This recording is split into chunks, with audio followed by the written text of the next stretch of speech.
Live. My name is Tim, and my co-host this evening is Tom Reed from the UFO Park and from the legendary UFO encounter in the Berkshires. Wow. Welcome, Good Tom. morning, shoppers. Right. Yeah. Yeah. Our, Hey, our guest this evening is Frank Kimbler. Frank, Hey. can you tell us a little bit about yourself so people know your background?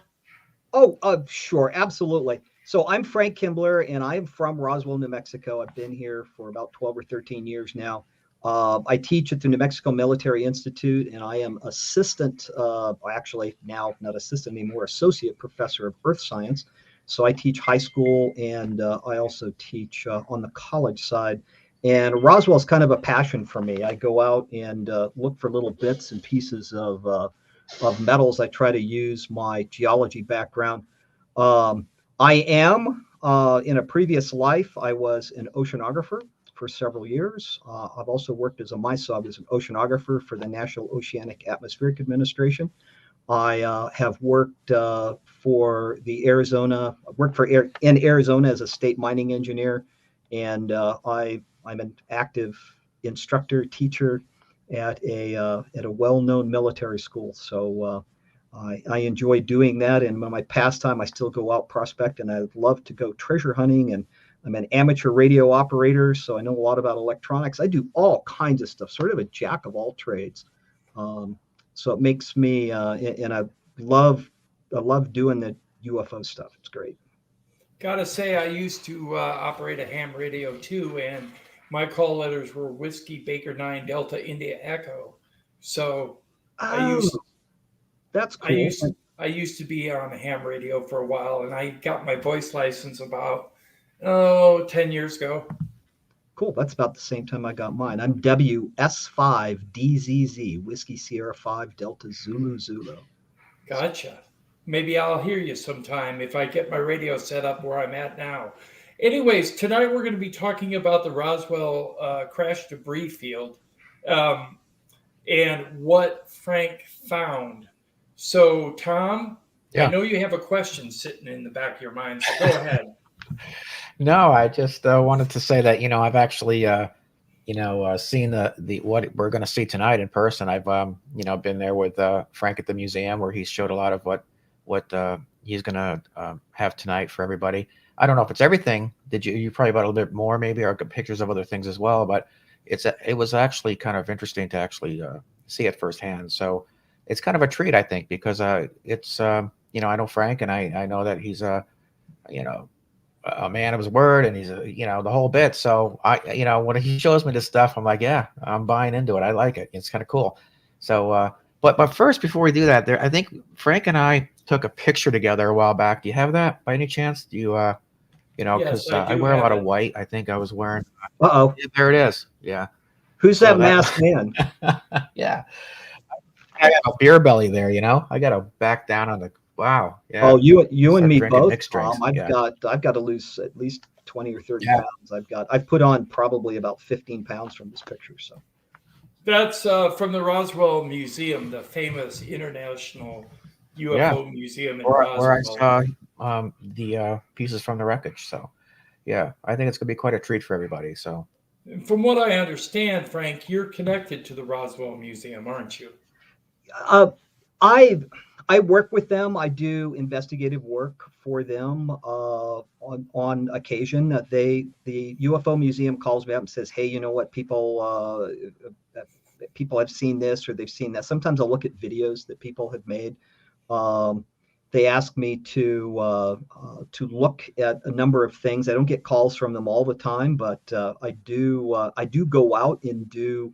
Sometimes they get people in for documentaries, and they want me to sort of help them out with that. So I will sometimes go out in the field with the documentary crews and tell them about the things that I found, and then I'll guide them through the museum. So yeah, I do some investigative work for the museum. It's fun.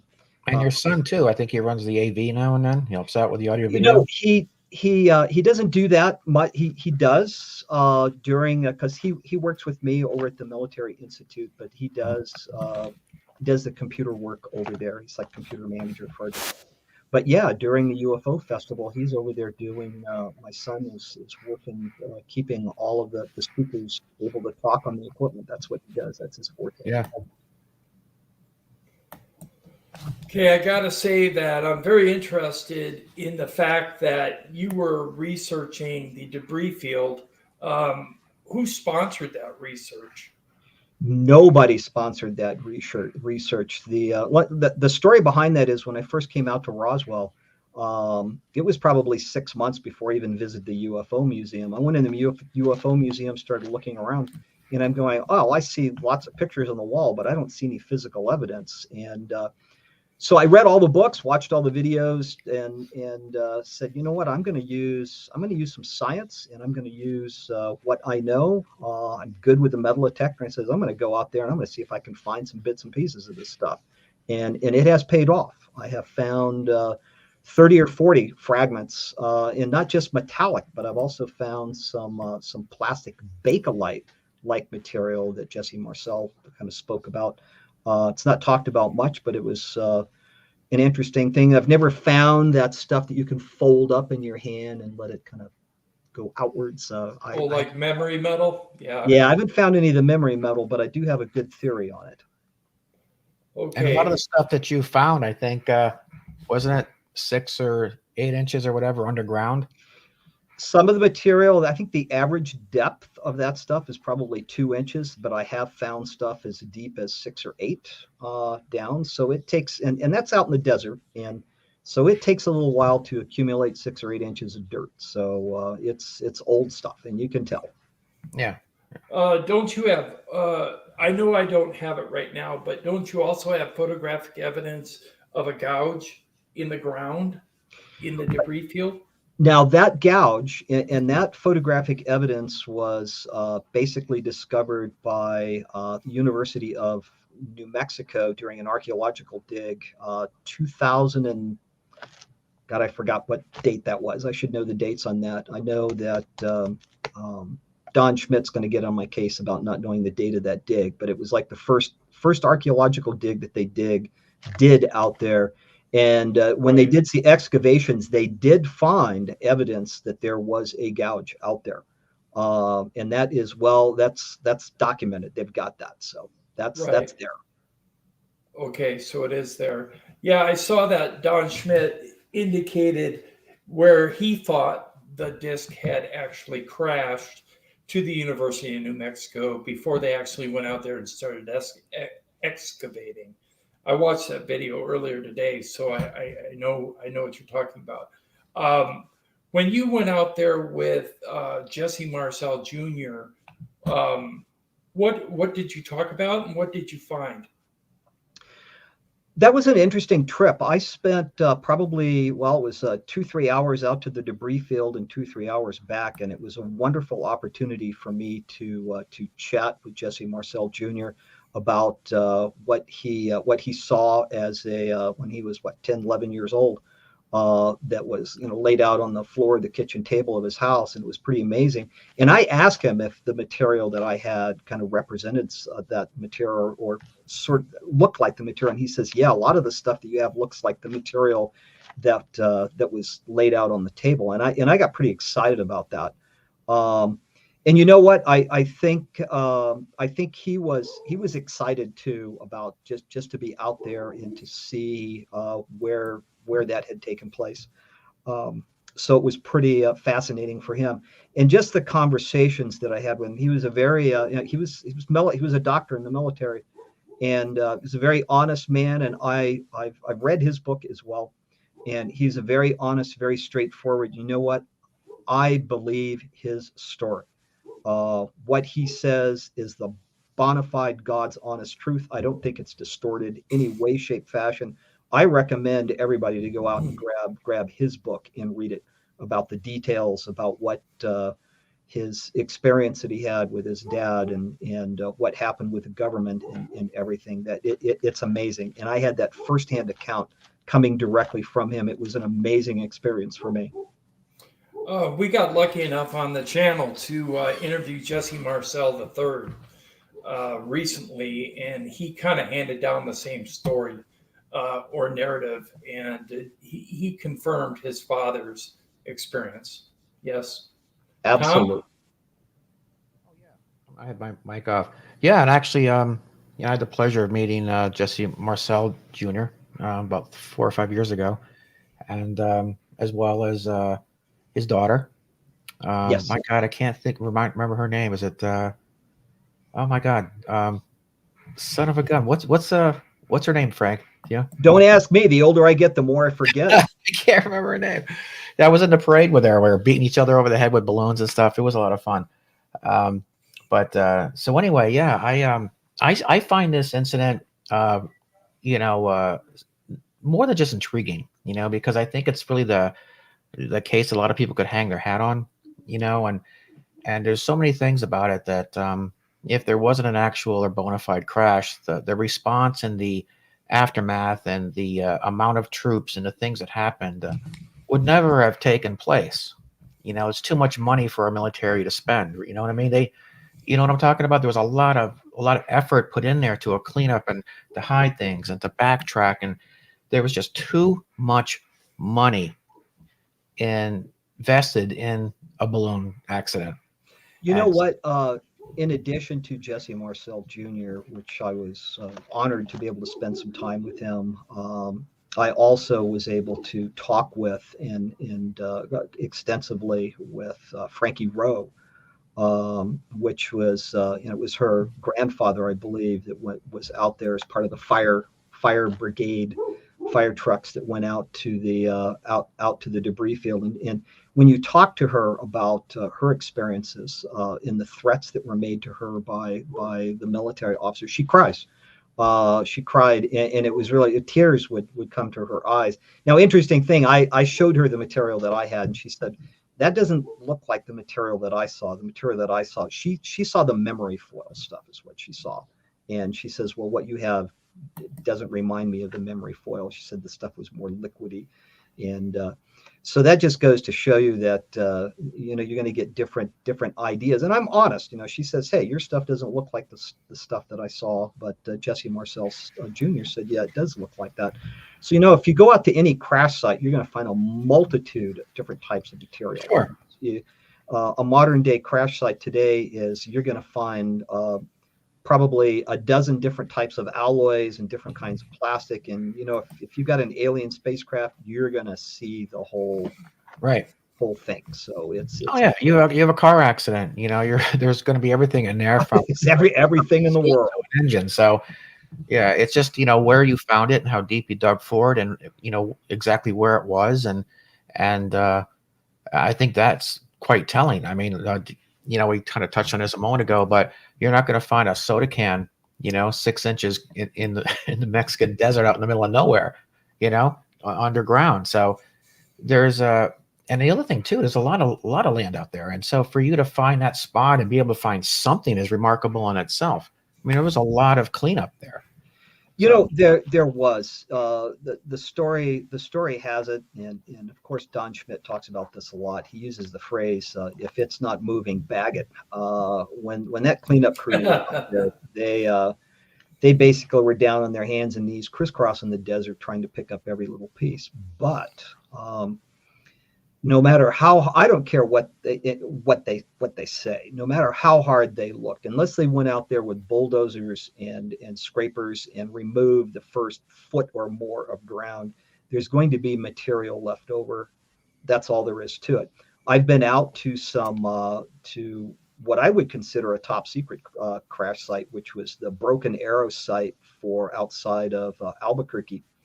I believe it was 1954, on approach to the Air Force Base there, the aircraft hit turbulence and literally dropped a hydrogen bomb outside of Albuquerque on approach. When it hit the ground, of course, it didn't blow up, or there would be no Albuquerque, but it did scatter debris over almost a mile because it had some detonating compounds on the inside, some explosive things. When it blew up, there was a piece of it. Now, that was a top secret piece of equipment. And to this day, if you know where to look, there are pieces of that bomb laying around because I've got pieces of it on display in my house. Now watch, the government's going to come knocking at my door.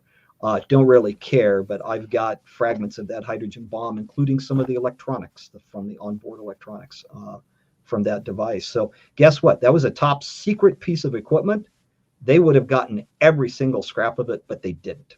So the same thing happens with any crash site. And I've been out to lots of different types of crash sites just to verify what I find is something that's, you know, tangible. So yeah, you're going to find pieces of stuff, and that's what I do. So some, I'm sorry, some of the pieces that you've dug up, and I hear this a lot, and that there were two crash sites actually. There was one, a debris field, and then there was the actual impact. You're familiar with what I'm talking about? I am. There was the skip zone, which is the debris field where bits and pieces of this thing came apart and it sort of slid across the ground. Is that what you have?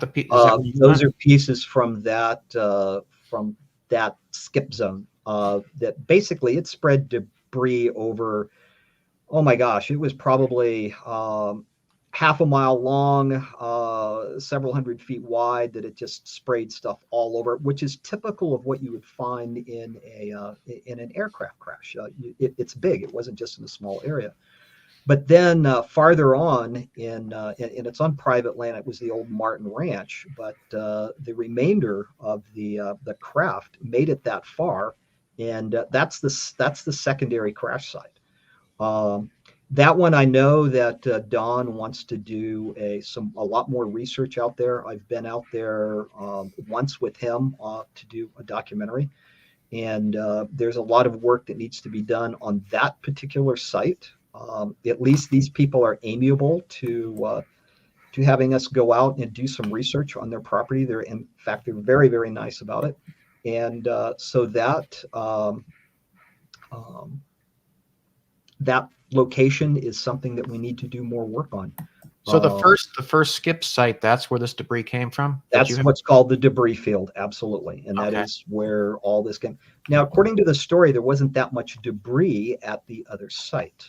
That was, you might want to call it the escape pod or whatever, that was relatively intact. So the interesting thing about this is there's actually three locations.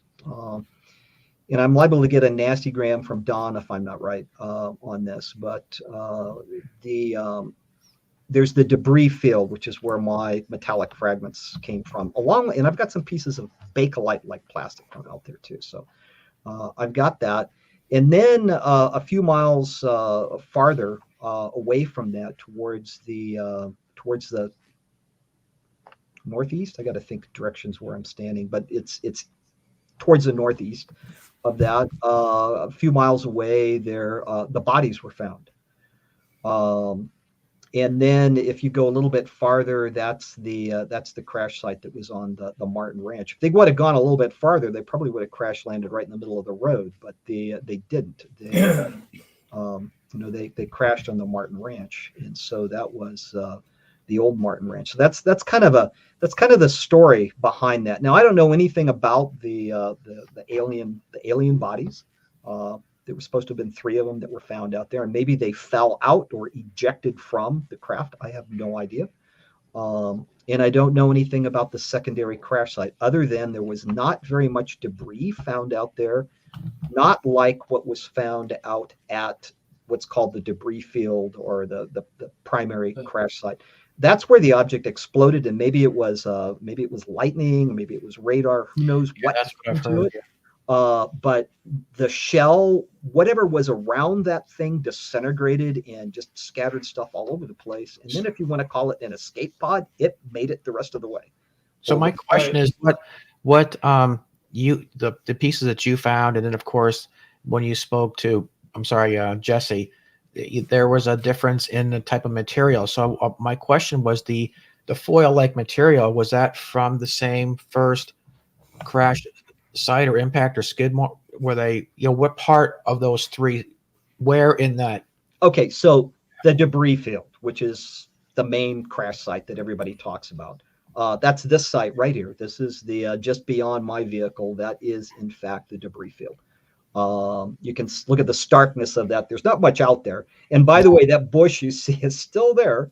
It hasn't gone anywhere, but And actually, just beyond my vehicle is where I found some of the little pieces. But this is the area where where the memory foil was found, and where Okay. little pieces of other material were found at this And site. the I-beams too? It all came from here.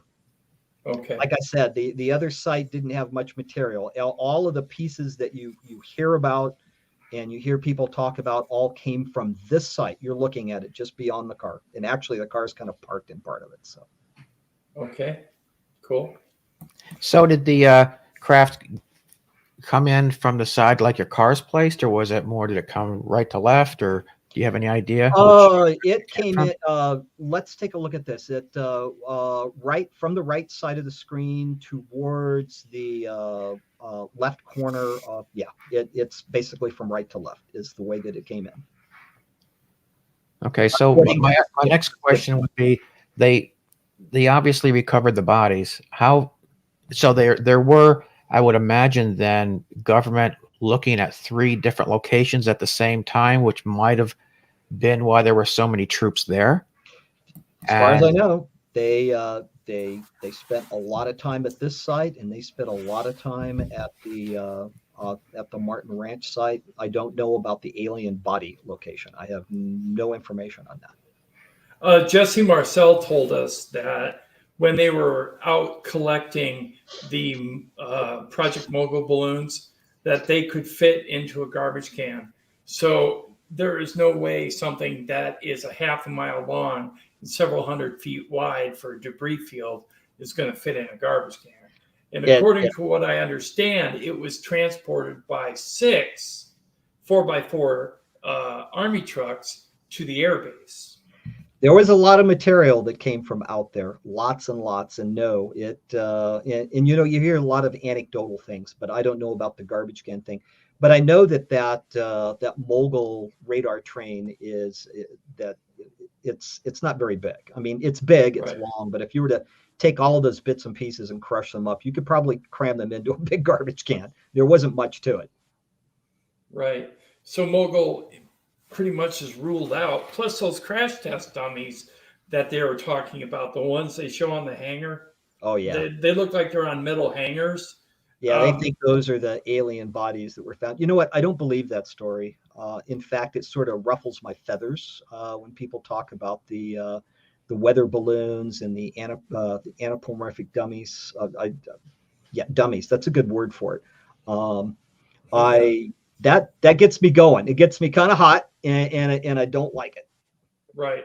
I don't agree with it either, because no proof. The information surrounding that project doesn't support the narrative in regards to the people that witnessed what really happened. You know, they say, I like that, people, psychologists say that information gets distorted over time, and people kind of embellish, and they want to, it ends up being a make-believe thing, so to speak. But you know what? When you have so many eyewitnesses and they all say the same stuff, I don't think that holds. I don't think that holds water. Not at all. Not one iota. Yeah. So Tom, what do you think? Well, one of my questions would be, I know we focus an awful lot on the 1947, but has there ever been cattle mutilations out there, anything that has would indicate that there's still some activity in the area, or do you think this was just an isolated thing? I know a few people have said they thought 2 UFOs might have hit each other or crashed into each other. There's the lightning strike theory. There's all these different things, but I'm just curious as to the amount of activity in general that has maybe taken place in and around Roswell. Are you talking about afterwards? Yeah. Yes. You know what? I haven't really followed that. There's the and some of these are kind of debunked. There's the story. There's the Aztec story, Aztec, New Mexico. That was a little bit after Roswell. I think it was after Roswell. That there was a crash out there, and then there's the plains of San Augustine that was related to Roswell. I've been out to that San Augustine site. That happened about the same time that Roswell did. This all has to do, and I don't believe that story at all. I've been out to that location, that particular crash site, and there's no evidence of. And in fact, it's the town dump for Horse Springs that's out there. And yeah, there's lots of pieces of metal and aluminum because, matter of fact, you could load up a pickup truck with aluminum fragments out there. It's all city dump stuff. I even brought back, I made a joke about it. I brought back a tiny little toy army truck that I found out there. And I said, oh, here's the proof that the military was out there. So they didn't go over so good with the people that originated. And then I brought back a bedpan from out there, and I said, well, here's your UFO. That also upset the researchers that were out there as well. So I've been to that site that was claimed to be related to Roswell. The Aztec site is a big, thick book on it. I don't know about that. I'd like to go look in the area because I saw a documentary where something crashed in the bluff and sent sparks out. Well, I've got a metal detector and I know where that bluff is and I know where the sparks went to. So they say that was related to Roswell and the fact that craft may have come looking for the Roswell, kind of like kind of like us going out and looking for people for downed aircrafts. And then of course there's a number of events that have happened or not in Roswell but around it. But I'm not familiar with anything that happened like within a very short time period, or other than what people see in the night skies. They see lights and things like that. Right. When before Roswell, before the crash, people saw UFOs in the sky outside of Roswell, and that was all part of that story. So don't know. What's your feeling on extraterrestrials perhaps living underground in and around the area? And one of the reasons that's come up in my conversations is, for instance, the caverns, and how under, like, just in your photo or your your backdrop alone, you've got in the mountains in Roswell and around you've got caverns that go into the right, and there's like I went actually in there. It was like 100 yards underground, and it was filled with people. And I was going on this tour. Was that Carlsbad Caverns? Carlsbad Caverns. Yeah. So what? I bet they were here underground. I bet they're right here in front of us. We just don't see them because of all the caverns. So one of my other hobbies is a spelunker. I haven't gone out cave exploring in a long time. And I have a very open mind in reference to like underground bases, because I've seen some very interesting things and some very odd things out there, and I don't mind talking about them. It's just that being a scientist, I'm a touchy-feely guy, and I've got to have proof in hand. I can't have somebody say, "Oh, there's an ancient, there's a base out here that's buried under the mountain," and here's the evidence. I'm the kind of guy that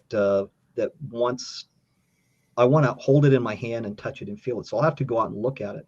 That's why I went out to the Roswell crash site, was to prove that there was some material there. Now, if somebody says there's a fancy doorway to another dimension, all right, I want somebody to show it to me because I want to see it. It's kind of like, what's that saying they had, the Missouri, the show me state? Show me. I will believe if it is in front of me and I can see it. I will believe it. Now, I thought I didn't really believe that much in ghosts until I saw one a year ago at the Valverde Hotel in Socorro. I was taking a picture and I'm going, holy smokes, there's a ghost in the picture. And I'm a scientist, and I looked at this thing, and it was a ghost in the picture. And I'm going, okay, now I've got proof in hand that there was a ghost. Is that the first time you've ever seen something like that? That's the first time I'd ever seen anything like that. And it was kind of eerie because it was even where it was cold. There was like the typical thing where people say, "Oh, yeah, there's this coldness." I felt the coldness, and it was there. And I'm going, okay, there's my proof. Show me state. Even though I'm not from Missouri, it was there. I would like to see a secret underground base controlled by aliens, and I would like to. The idea of interdimensionals, that intrigues me a lot, because that plays into the fact that these things our optics can pick them up, our instruments can pick them up. We try to shoot at them and the bullets go right through them. That sort of kind of tells me that they're sitting just outside of our realm where we can see them and we can detect them, but physical interaction with them can't happen. Do you think that I believe that. So I'm a nuts and bolts guy myself, so I don't consider ufology or UFOs, if you will, as a paranormal type of event, if you will, because it is nuts and bolts. Although I would consider, ghosts and spirits, obviously, a paranormal type of thing. However, I struggle with the fact of how do these UFOs, travel?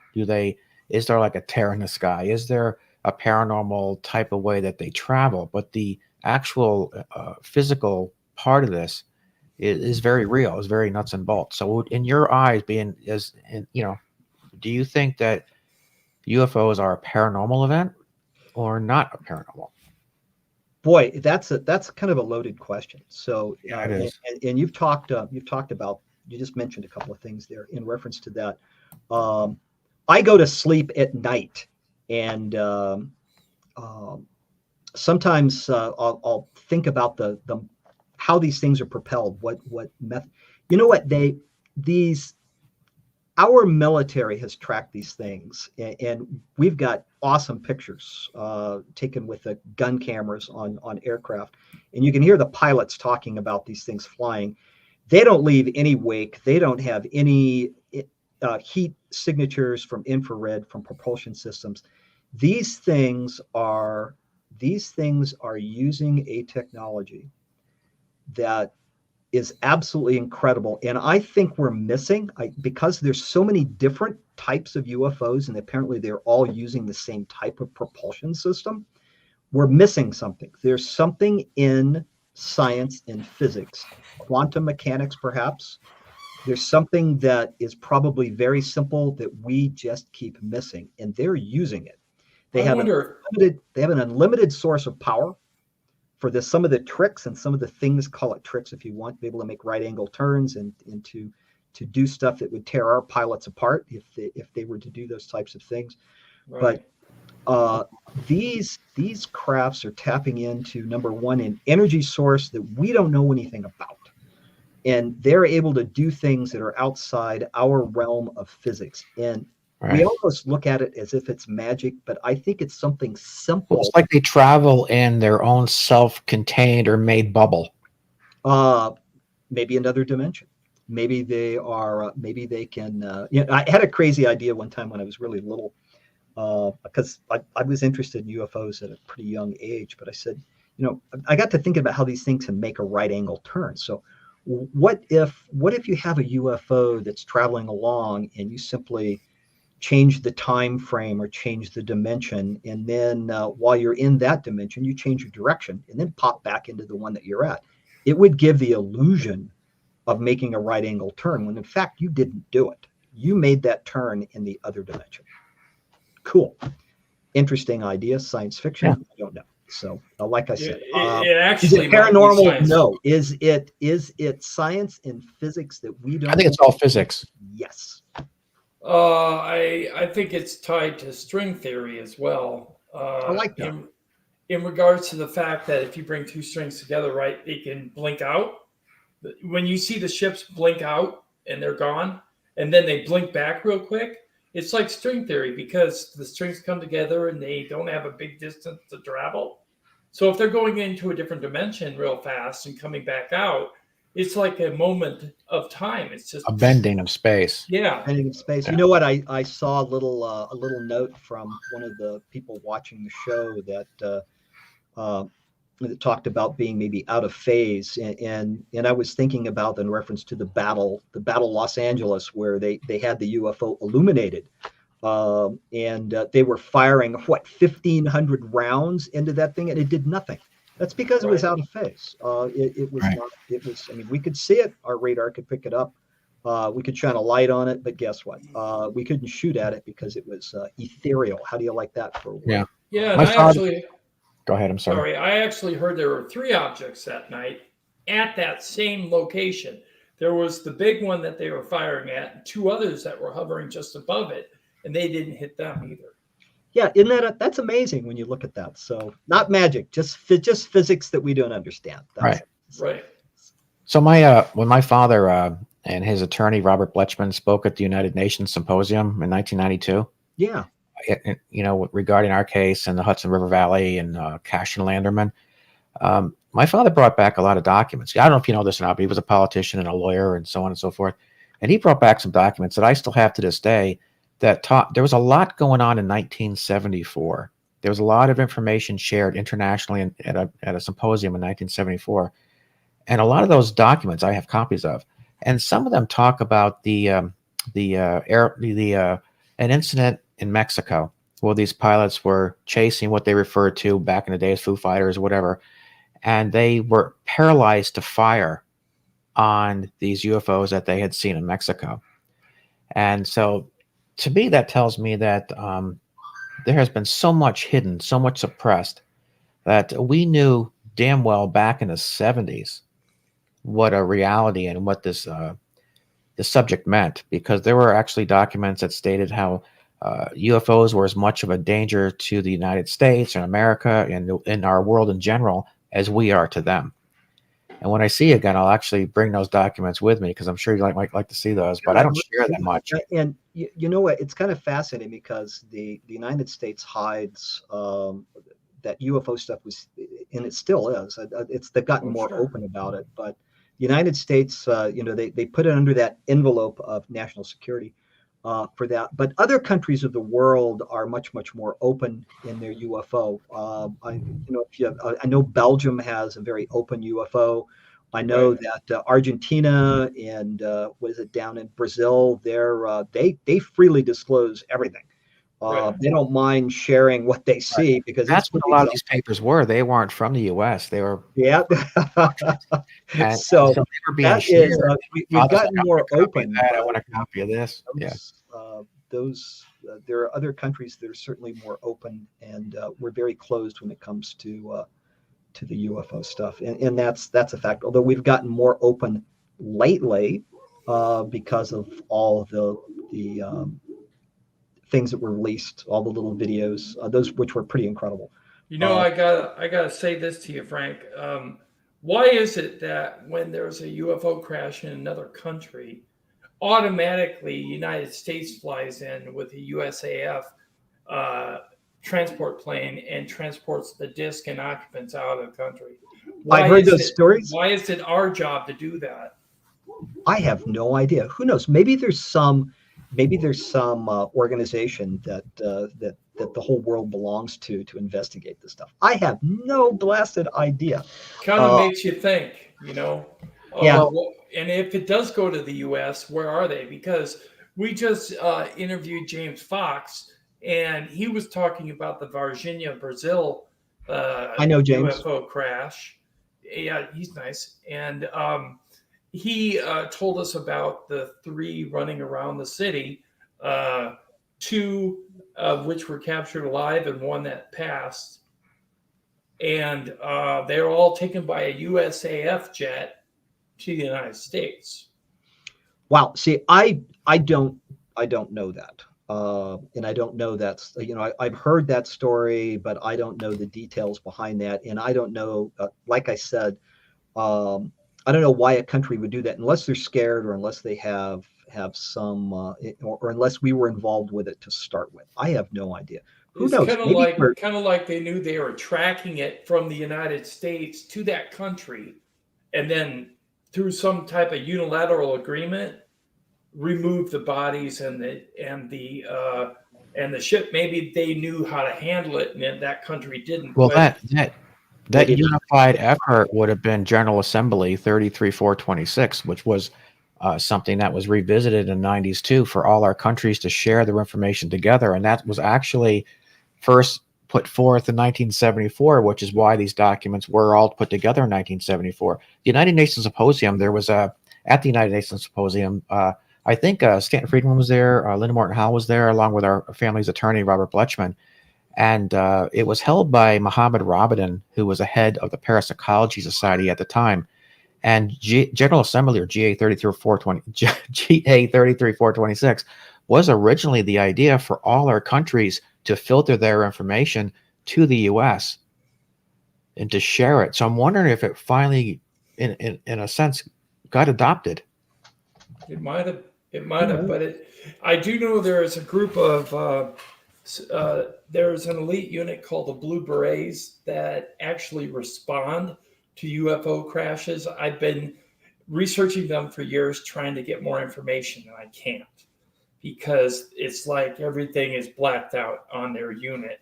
But you can get pictures of the actual Blue Berets, but you can't get their mission parameters. You can't find that out. I found this information out from someone who actually is high up working behind the scenes in Congress.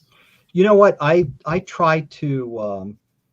I think it's fascinating, but I sort of steer away from the political side of Right. ufology. I love the scientific side of that, and the only time I Right. jump onto the political side of it, or the part where the military might be involved, is if it directly interferes with what research I'm doing. Then I get rather hot-headed about it, as people know, because I know I had the little spat with just a little bit of a spat with the BLM, Bureau of Land Management, that is, in reference to materials that I was picking up out there, and that is when I sort of stepped in and did some things that I probably shouldn't have done, but at least that blew by, and I don't have to worry about that too much. I deal in science, and that's why some of this stuff Empirical data. Empirical data. That's what fascinates me. Get me to a crash site. Send me something in the mail that's of alien origin. I will just go bonkers on that.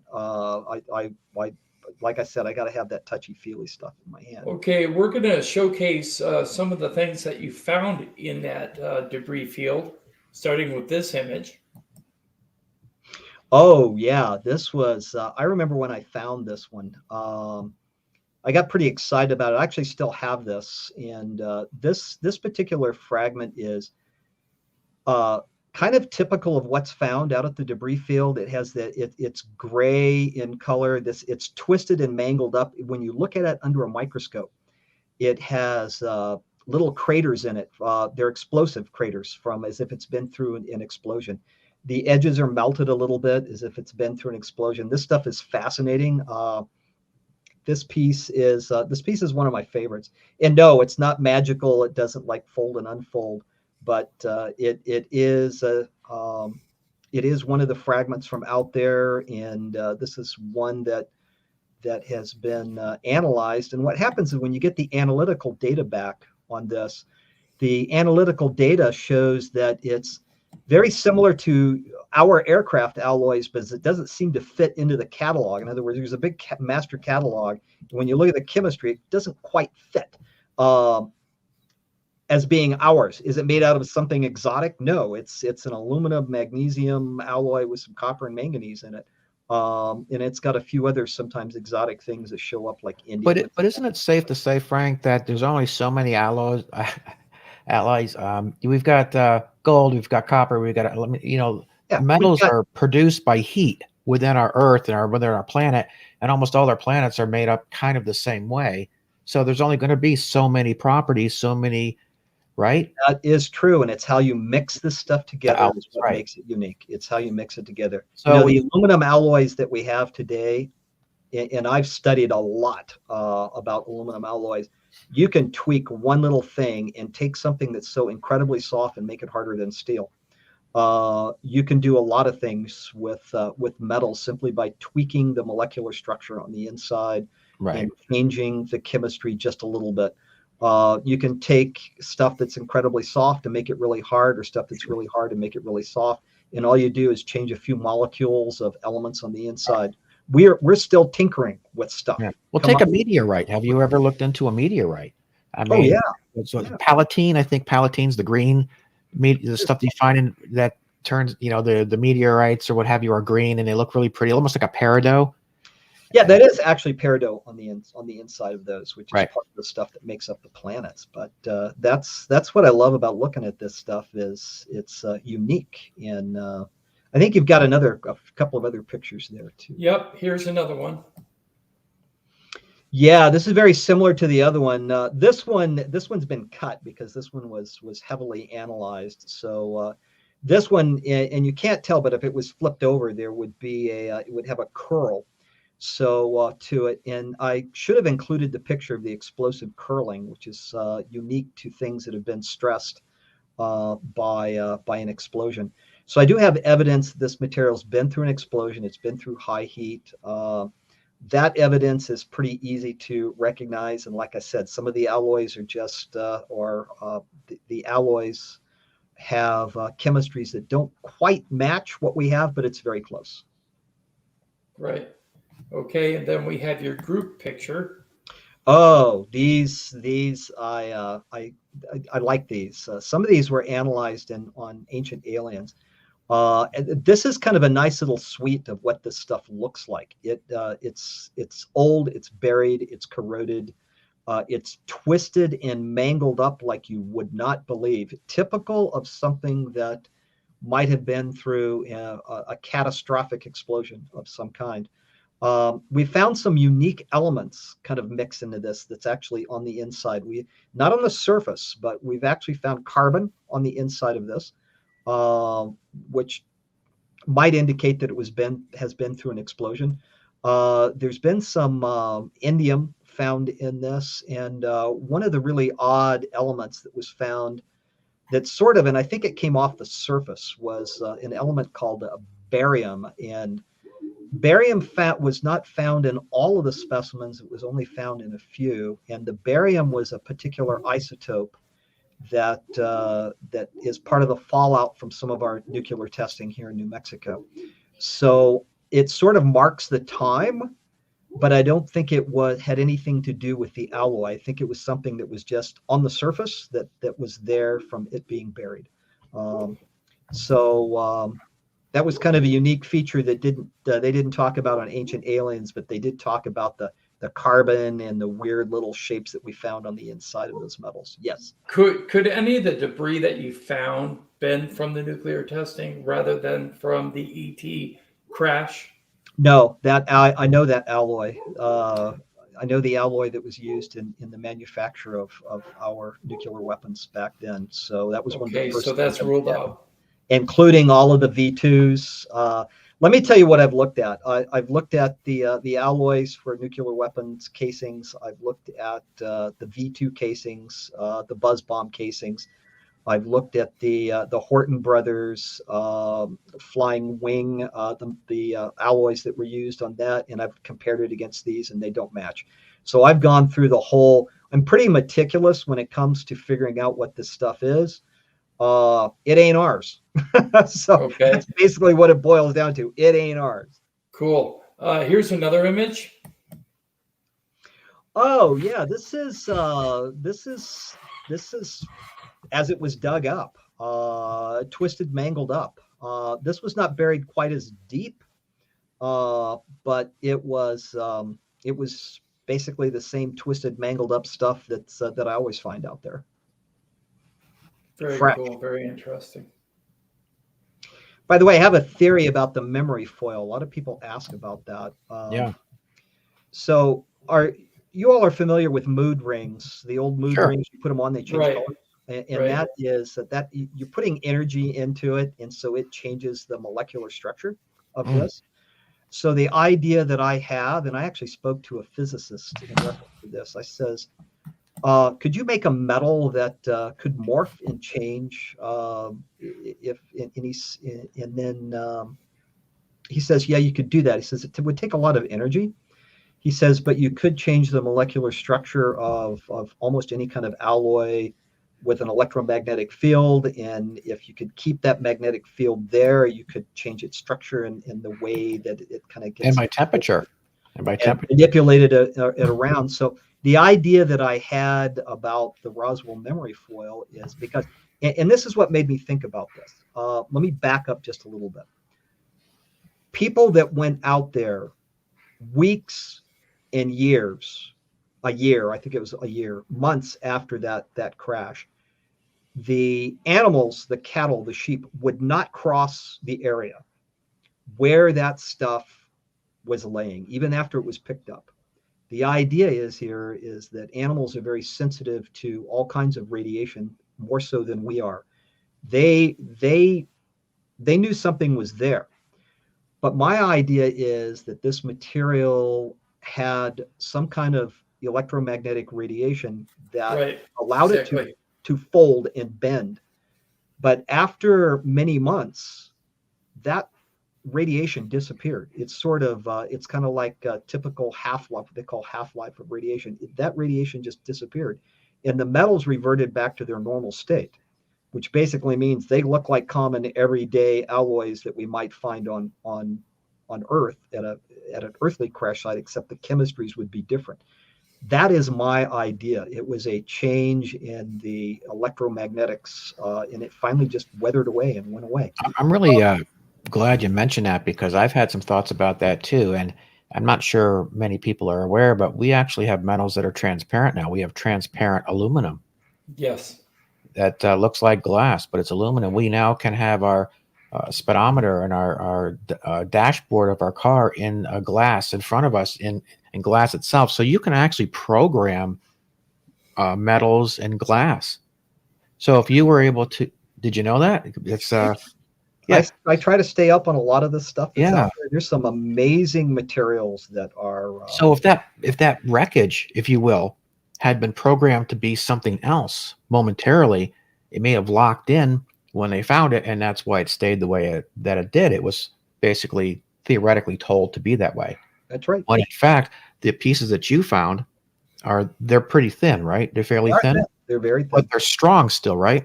They're strong and they're thin. So they're thin and they're strong, yet there was something that was thin and bended and went back to its shape. So you might really be onto something. I think it's a I don't really, know. I think I relate it to the mood ring idea. The mood ring changes colors when you add energy. Brilliant. To it. So why can't you change metals by adding energy to it? You can take the color out of metals and you can make them transparent. Sure. Why not? And you can incorporate, like I said, a digital dashboard.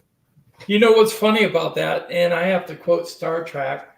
There was a Star Trek episode where they talked about transparent aluminum, which they was did. Transparent the voyage home. Yep. When they had to put the whales, had to bring the whales back. Yep. And they used transparent aluminum panels. Yep. It was V'ger. Yeah. And we actually really have them. That they've been around for a long time. V'ger was the first movie. Yeah, that was the first one. Yeah. Voyage Home was the fourth, I think. But anyways, yeah, they used transparent aluminum. Now that's a little odd because maybe they were working on it back then and it transferred over. Who knows? Yeah. I was telling my students about, we were talking about, we study rocks and minerals and geography a little bit. And I said, guys, have any of you ever seen the first Avatar movie? And I says, and they said, yeah. And I says, you know that floating rocks thing? And I says, let me show you a picture. So I pulled up what's called karst topography off the coast of Thailand.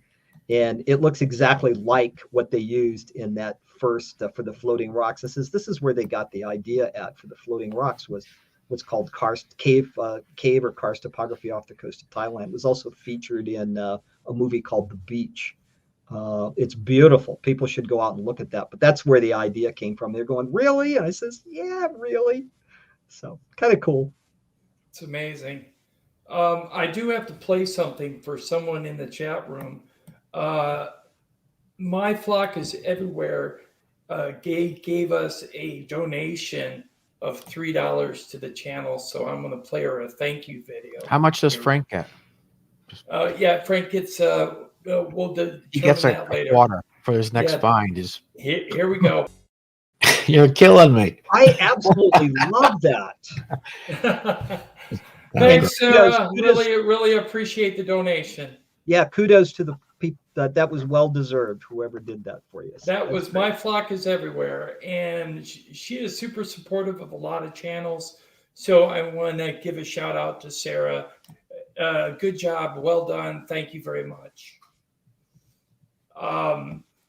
By the way, we are a donor-supported channel. YouTube doesn't really pay much to help us out with our payment of our platform and everything. So I'm going to put this up so you guys can see it. Cash App, Super Chats, and Super Stickers are welcome. If you feel generous to give, please do. Thank you very much. Okay. This is fun. I like this. I hope you guys have me back sometime. So that would be great. You're welcome anytime, Frank. We can talk about underwater UFOs, which kind of fascinate me. Like I said, I know a lot, not just Roswell, but I know a lot about a lot of things. Maybe too much. I heard you talking about Ubatuba in an interview recently. Can you expound on that a little bit?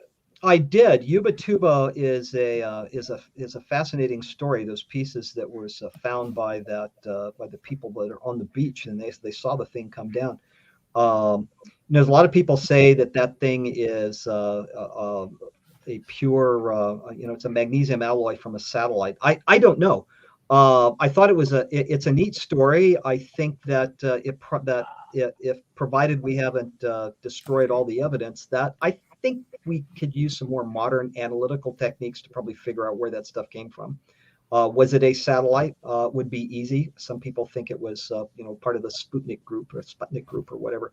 I don't know. The Ubatuba story is amazing, and I'm not going to debunk that. I just think that we need a lot more recent information, some more analytical work to be done on that. And there was some good people that worked on those specimens, but more work needs to be done. Yeah, there are a lot of crashes that concern me in regards to vetting them for legitimacy. And I've been researching that for several years, but haven't come up with really any more information because it seems to be locked into classified files. And Well, some of them are. There's some of them that I've been to here in New Mexico. The Ramey Baca Jose Padilla crash site outside of Socorro.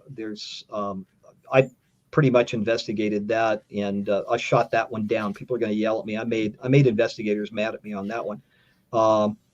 I don't believe that story, and I can prove that one is absolutely just hogwash. And I'm not going to mention any names, but it's in a fairly recent book, talks about that, and you guys may have read it, but not me. I don't believe it because I've had that material in my hand. I know what it looks like. I know what it's made out of. I don't believe the story, although some pieces of the story are true. And then I've been out to the plains of San Agustin. I don't believe that story either because I've got pieces of that as well, lots of pieces of it. And like I said, I'm a touchy-feely sort of guy, and when I go someplace and I look at something and somebody tries to hoodwink me, I don't fall for it because I deal in the science part of it. You saw the Roswell rock, right? Yeah, talk about a load of manure. Yeah, that's been debunked. Yeah. We can do that today. You know what? You can go out on eBay or Amazon and buy yourself a laser etcher and make those rocks all day long. But you saw it, right, firsthand? Oh, I've seen it. Yes, I have. That's another story. They were selling those in the museum for a while. No, not too long. I kid you not. You could actually buy those rocks. So it's a good thing that you got them out of the museum. Yeah, I didn't, but they're. I could probably make one and send it out. Right. They talk about it had magnetic properties. I'm going, that's because it's a rock that had some magnetite in it. I can pick them up on the river all day long. You know what? There was one of my favorite. It was Outer Limits. Was one where they wanted mankind to believe in something, so they manufactured an alien, and they manufactured a spacecraft and all the weapons, and this was all about this thing crashing. It was supposed to crash or land in Washington D.C. to try to bring the world together, and it didn't. It crashed, and a bunch of hillbillies killed him, and he was actually but did any of you ever remember that story? I've heard the story, but I don't. It is one of my absolute favorites, where they actually manufactured and they made all these special alloys, and they made the alien, and he was just he was somebody from Earth. And they were trying to prove a point, and their point didn't work, but it was, I forgot the name of it. It was really cool. You should go find it and watch it. It's The Old Outer Limits. Well worth watching. It's a good one. Okay, will do. I have to give you something, Frank, because this is from Tom and I. We're just going to do this in the middle of the live stream, or actually toward the end of the live stream, but we're going to do this for you, okay? So here you go.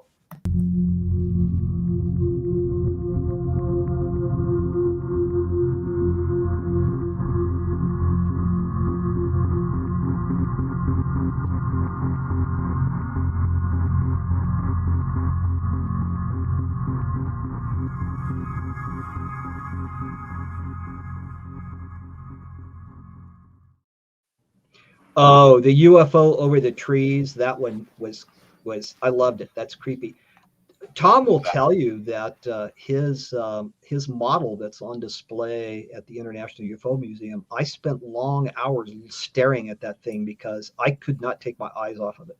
And who knows? Maybe I was abducted by that same group of aliens or something, because I was like physically attracted. I could not take my eyes off of that model, and I watched it and photographed it, made movies of it, and I still watch it every now and then, and I get this eerie kind of feeling every time I watch it. So it drives me to the brink of I don't know what. I'm going, this is like way cool, and that's what that picture did that you just showed me that had the. We just wanted to say thanks to you in advance. Tom, got any last questions for Frank? Well, no, I think we dove pretty deep, but didn't we have a video or something? Were you going to show another video? Yeah, I can show a video. We've got a video. Sure, we can show it. I got a video of Frank and Jesse Marcel Jr. Out at the debris field. So is that okay, Frank? Can we show that? Why, sure. Go right in. Show whatever you want.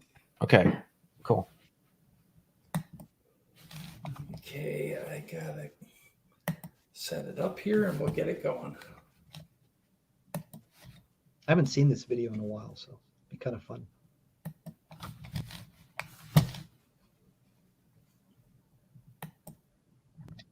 Can you hear it? No? No audio yet. Yeah, hold on a second. And there's something going on. Hold on a second. Sometimes StreamYard's a little catchy. Let's see here. Share your audio.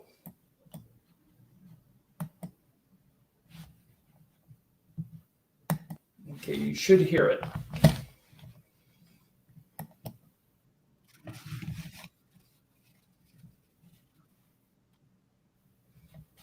Uh-oh. Oh, buffering.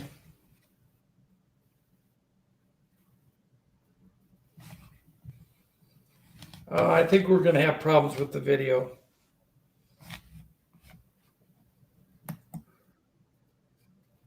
Well, that happens with technology, you know that.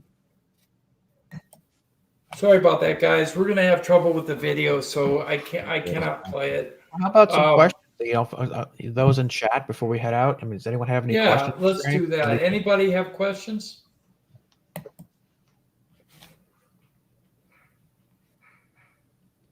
I guess you answered everything. So. I try either that or they're looking at it going, okay, do I really want to talk to this guy or you know, who is Frank Kimbler? That comes out a lot of time because I don't write books, and I've done lots of documentaries and lots of books, but I don't have a single book out there. But you have been featured at UFO Congress and UFO MegaCon. I have done many of those talks, so I'm not as well known as the people that have books out there. I just don't write them. I should. I've got some great stories, things about hiding guns under my pillows and everything else, and maybe I should. You know, even you know about the debris field. I mean, I think when you come down to it, I mean, you and Don and a few other people are really those. You know, I've met time into it. You know, I've met Hal Puthoff. He's been nominated 3 times for a Nobel Prize in physics. He also work with To the Stars Academy. So I've met with him and talked with him. I have met him, and I've gone. I never talked to him in reference to UFOs or stuff, but I know Bob Lazar. It's been a long time since I've. Well, yeah, what's your feeling on him, man? That he gets a lot of mixed reviews. Man. I won't say anything in reference to Bob at all. I've been because we never really sat down and talked about UFOs. What we did was when he ran United Nuclear, which was, and we went out rock collecting together. Yeah, well, he was selling. I think he was selling different chemicals. It was like a and so he did United Nuclear, and we went out. We did a road. I met him out at a uranium mine, and we spent the day just looking for uranium minerals, and that's all we did. And I didn't want to bug him about UFOs because I figured everybody bugged him about it. So we never talked about UFOs. All we did was talk about rocks and minerals and a few things. And we had another person with us on that trip, and I can't remember his name, but he was somebody that's well known in the industry. I guess he, that was a cool trip because I remember a fighter jet coming over the top of us that came over the top of the mine while we were standing there, and that fighter jet was so close you could actually see the pilot. Wow. That's how close he was to us. Now, why he flew over while we were out there, I have no idea. Because was this in Nevada? In Nevada? This was in Arizona, so it was pretty cool. What year was that in?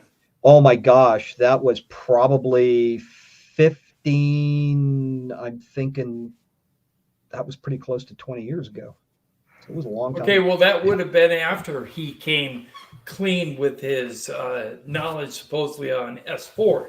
So maybe they were watching 20 him. years ago is when that happened. So yeah. when he maybe they were watching him. United. You know well, I saw him in. He was at the International UFO Congress when I met him. I think that was 2015. I tried to get the UFO Congress people to let me talk to him backstage, and they wouldn't let me anywhere near him. So, oh well. Well, next time Alejandro comes to the International UFO Museum, you go, hey. Well, yeah, that's actually, he was the one that said I couldn't talk to him, believe it or not. Sorry, Alejandro, if you're listening to the show. I like Alejandro. He's the one that first brought forward my discoveries. So that I have to thank him for that, and he's been a great resource for me, for helping me for a lot of things. So that, and so he's been good. I have no bad comments about Alejandro. I love him dearly. He knows that. So yeah, I've talked to him. I've interviewed him. Very nice guy. You got a question, right? Yeah, Frank, is the scar in the ground still visible in the crash site? No. However, I will mention this. If you are really good with basically satellite imagery, and you know how to manipulate the filters from the satellites, you can sort of kind of vaguely see something out there, and it's not in imagination, but nothing hides from infrared and nothing hides from our multispectral satellites, which I've done a lot of work with out there. And yeah, you can, there's nothing that you can readily see by walking out there, but if you're good with satellite imagery and you know how to use the filters and look at the different spectra, you can see that there was some stuff going on. I've got evidence out there of bulldozer tracks, and you can tell that they've been out there. So are you saying from the satellite images that you can actually maybe see using different filters that there's still a heat there, maybe from the... No, what you can see is you see a disturbed ground. Is what you can see, and you can't hide from multispectral imaging. It's almost impossible. Have you been out there with a Geiger counter?